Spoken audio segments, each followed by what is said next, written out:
मेरी शादी को करीब 1.5 साल हुआ है। मैं अपने ससुराल की इकलौती बहू हूँ, इसलिए मुझे शादी में बहुत सारे जेवर चढ़े हैं। मेरे ससुराल वाले काफी अमीर हैं और उनके संतान के रूप में उनका सिर्फ एक बेटा है, जो कि अब मेरा पति भी है। इसलिए शादी में मुझे जेवर चढ़ाने में उन्होंने कोई कमी नहीं छोड़ी और मुझे कीमती से कीमती जेवर चढ़ाए गए हैं।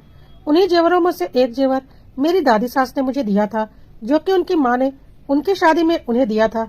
वह एक पुराने डिजाइन का महंगा हार था, जो कि अभी देखने में बिल्कुल यूनिक एंटिक डिजाइन का लगता है और काफी सुंदर है। उन्होंने बहुत प्यार से मुझे वह हार पहनाया था और बोला था कि इस हार का डिजाइन कभी मत बदलवाना। मैंने अपनी शादी में अपनी पसंद से इसका डिजाइन बनवाया था। उस वक्त ऐसे ही डिजाइन चलते थे।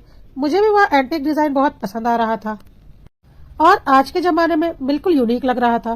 पिछले महीने मेरी बुआ के बेटे की शादी पड़ी और मैं शादी में गई थी। मेरी सासू माँ ने मुझे समझाया था कि देखो, शादी ब्याह का घर है, वहाँ बहुत तरह के लोग आएंगे जाएंगे, इसलिए ज्यादा कुछ जेवर वगैरह लेकर मत जाना। हल्के फुल्के 2-4 जेवर रख लेना और बाकी आर्टिफिशियल जेवर रख लेना। लेकिन मैंने चोरी चुपके से दादी माँ का दिया हुआ वह सोने का हार भी रख लिया था। आज की तारीख में अंदाजन उसकी कीमत 6 लाख से तो ऊपर ही होगी।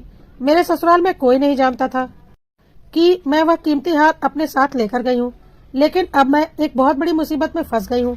शायद किसी की नजर उस कीमती हार पर पड़ गई थी और उसे समझ में आ गया था कि वह कितना कीमती है। शादी की रात उसे पहनने के लिए जब अपने बैग में मैंने देखा तो वह हार नहीं था। किसी ने बहुत चालाकी से हार चुरा लिया था।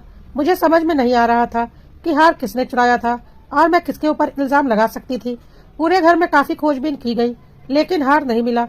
मेरे मम्मी पापा भी बहुत परेशान हो चुके हैं क्योंकि वह हार काफी कीमती था। मेरी बुआ के घर वाले भी बहुत अफसोस जाहिर कर रहे हैं कि उनके घर में ऐसा काम हो गया, लेकिन अब क्या कर सकते हैं। हार किसने निकाला कुछ भी समझ में नहीं आ रहा। मैं अपने ससुराल वापस आ चुकी हूँ और मैंने अभी तक किसी को भी हार चोरी हो जाने की बात नहीं बताई है और न ही कोई जानता है कि मैं वह हार लेकर शादी में गई थी। अब उस हार के मिलने की कोई उम्मीद नहीं है। मैं क्या करूँ, मुझे कुछ भी समझ में नहीं आ रहा। क्या मैं अपने ससुराल वालों को सारी बात सच सच बता दूं या मैं चुपचाप रहूं और ऐसा दिखाऊं कि हार ससुराल से ही चोरी हुआ है, क्योंकि यह बात तो सिर्फ मैं जानती हूँ कि वह हार लेकर मैं बुआ के बेटे की शादी में गई थी।